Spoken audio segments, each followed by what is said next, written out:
Olá pessoal, no vídeo de hoje vamos falar sobre fundos imobiliários, o que são, como comprar, os tipos de fundos imobiliários que existem no mercado hoje e será que é uma boa hora para comprar fundos imobiliários? Mas antes da gente começar, lembra de se inscrever no canal, marcar o sininho para receber as notificações e seguir a gente nas redes sociais, tá bom?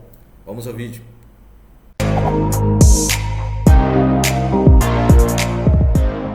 Olá a todos, eu sou Gustavo Machado, sou analista de investimentos CNPI e consultor de valores imobiliários aqui da Musa Capital.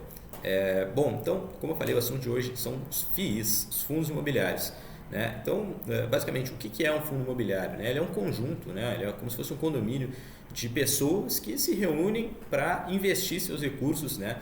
E de forma conjunta em algum ativo ou imóvel, ou enfim, no mercado voltado especificamente para o mercado imobiliário, né? Então, seja imóveis físicos, né, os fundos de tijolos, por exemplo, ou ativos financeiros indexados, atrelados, ou enfim, ao mercado imobiliário, né? Então, CRI, LCI, empresas do setor imobiliário também podem ser, né, ações, no caso dessas empresas, debêntures e tudo mais. Então, basicamente, essa é a finalidade, né? Um condomínio de pessoas que se reúnem, né, e reúnem o seu capital para investir em ativos, aí, imóveis do mercado imobiliário. Os fundos imobiliários são ativos de renda variável, ou seja, eles estão sempre, o preço deles varia de acordo com a oferta e demanda, né, dos investidores por esses ativos, que são negociados em bolsa. Então, o pregão ocorre das 10 da manhã às 18 horas, né, todos os dias úteis, né, quando não é feriado, enfim, feriados nacionais, e os investidores, então, demandando esses ativos, comprando mais ativos do que vendendo, a cota se valoriza e o inverso também ocorre, né? Então, se tem mais investidores vendendo esses ativos,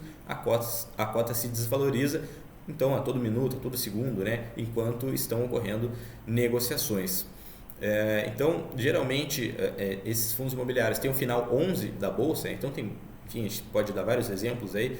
Um que foi bastante falado nas últimas semanas foi o MXRF11, que é um fundo imobiliário aí que entrou numa investigação da CVM, teve todo um caso por trás, ainda está acontecendo, né, essa questão, mas enfim, não é o foco do vídeo de hoje. Os fundos imobiliários, então, eles buscam remunerar os cotistas, né, os investidores, através de aluguéis, valorização, compra, venda de ativos, né, sejam imóveis ou ativos financeiros.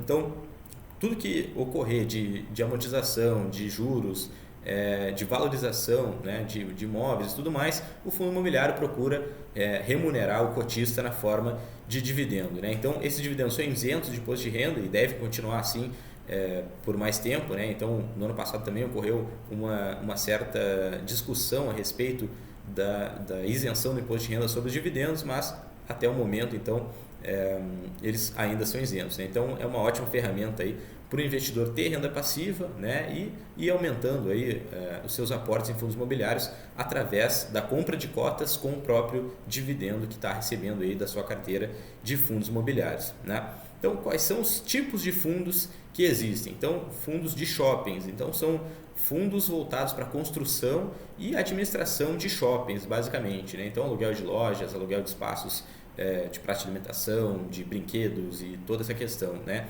Os fundos imobiliários geralmente são constituídos antes da construção do empreendimento. Né? Então, é uma forma de captação. O fundo é criado, né? E ele vai lá e constrói, faz o empreendimento imobiliário e vira um fundo de investimento. Ou então, depois, o fundo pode ser criado e ir lá e comprar um imóvel diretamente, um shopping, por exemplo, ou mais de um, né? E ganhar dinheiro com aluguel aí e, enfim, com tudo de receita, né, de renda que gerar desse tipo de imóvel, basicamente. Né? Depois, outro fundo bem famoso é o de lajes corporativas, que são basicamente os prédios comerciais. Né? Então, aluguel de escritórios, para empresas, enfim, para diversos setores. Então, são fundos bem famosos. Né? Depois, os fundos de galpões logísticos. Galpões logísticos são estruturas, né, onde, por exemplo, vamos supor que a pessoa compre um produto que está vindo da China. Né? Aqui, eu estou em Porto Alegre, por exemplo. Se eu comprar um produto que vem da China, provavelmente ele chegue no Porto de Santos, por exemplo. Então, lá em São Paulo existem vários galpões logísticos. Então, o produto que eu comprei, vamos supor que seja uma cadeira. Né? Então, vamos supor que a cadeira está vindo, ela chegou no Porto de Santos, ficou armazenado uma noite lá no galpão logístico, pagou o aluguel, pagou alguma remuneração ali para o detentor daquele galpão logístico e até voltar a fazer o trânsito para chegar aqui em Porto Alegre. Então, o galpão logístico ele ganha dinheiro dessa forma. Né? É uma forma de aluguel também, mas por estar armazenando ou enfim, estocando algum tipo de material, né? Então existem vários tipos de galpões logísticos também. Depois, fundos imobiliários de hotéis, né? Hoteleiros. Então, para construção ou administração, ali, recebimento, né? De aluguel, enfim, todas as receitas que um hotel pode gerar, né? Então, também é um tipo de fundo imobiliário voltado para hospitais, construção, administração, enfim, e recebimento de aluguéis ou de receita aí, advindo da atividade de saúde, né? Do hospital especificamente.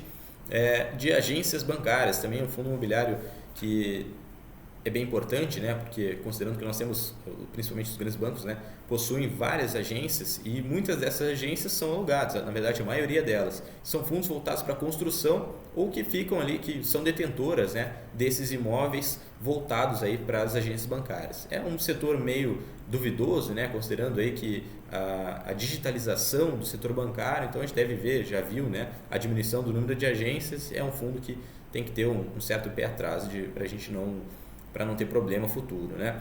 Fundos de recebíveis imobiliários, então são fundos de papel que chamam, né? Então são fundos que investem basicamente em CRI, LCI e algum outro ativo financeiro aí que seja atrelado a alguma receita, juros ou enfim, que seja de empreendimentos imobiliários, né? Basicamente.